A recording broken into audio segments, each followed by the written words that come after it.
You know, unfortunately, I think too many people in amateur sport believe that are led to believe that the pinnacle of your competitive career is to win a gold medal at the Olympics. So it is the reason that you do sport.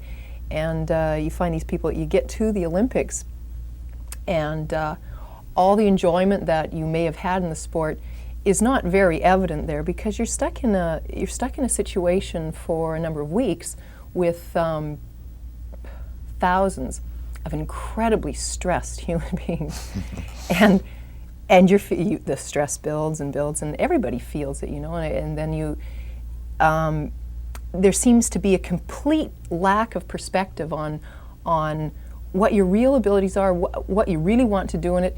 Every reporter from your country says you're going to win the gold medal, and right. They do it for every person from every country, yes. no matter how long a shot it is. There's no realism left in it. There's no all the reality of why you've been in sport, where you really are in it, and what you're taking from it seems to be taken away by something that overwhelming. And I think it's really difficult because you're dealing with a lot of very young kids there too. Mm-hmm. I mean, you know, I don't know, even if you put a bunch of adults in there, they might act exactly the same. Right. But at this point, they haven't gone through very much in their lives that allow them to deal with that kind of pressure. And I think most of them end up believing that it is what matters. Mm-hmm. Winning a gold medal is what matters, and if you don't do it, or you don't have or you don't go on to try and do it at a later date, there's no point in being in the sport.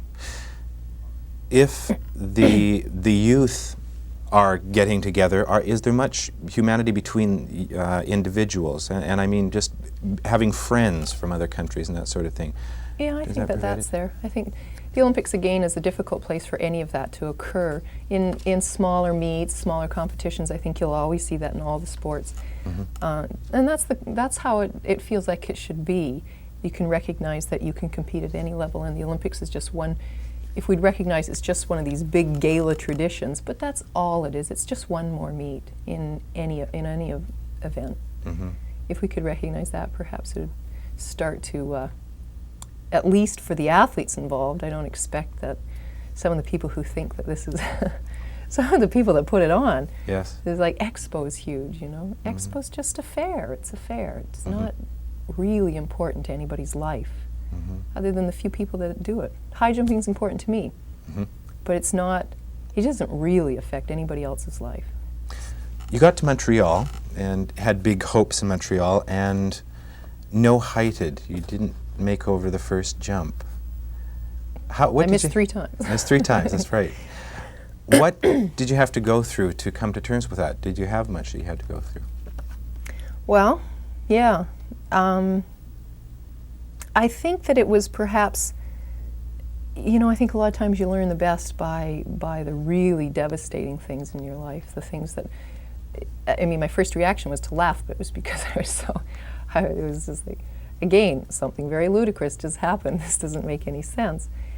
But I was pretty distressed about it, and I think what it did was, when I finally started thinking about it again, I knew that I knew how good of a jumper I was. I hadn't lost any sense of that, and I hadn't lost any of my sense of why I wanted to do it.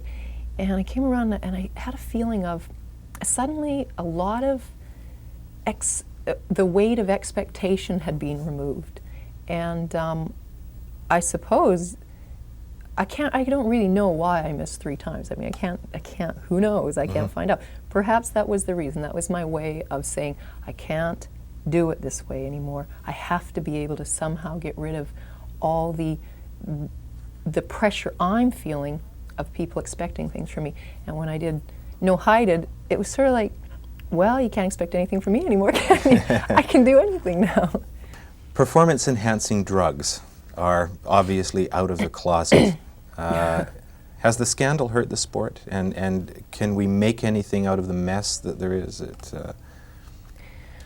I don't think that it really has hurt the sport at all. I think the sport will very, very easily survive all of this. I think it's hurt a lot of individuals, and I find that pretty sad, and most of them athletes.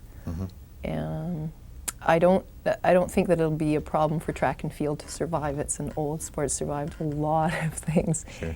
And I really don't think that'll be a problem. I do think changes will happen. Unfortunately, I don't, as far as I'm concerned, not nearly as fast as they need to. It's going to be a long time, and I think there'll be a lot more people who will be pretty disillusioned and will have the finger pointed at them and shook at them. And I think it's pretty sad what's happening now. I just feel like the way it's being handled, there are a lot of people being they're being punished. Yes. They're being punished for living a way that is a part of sport, that you may or may not agree with it. However, that is part of sport.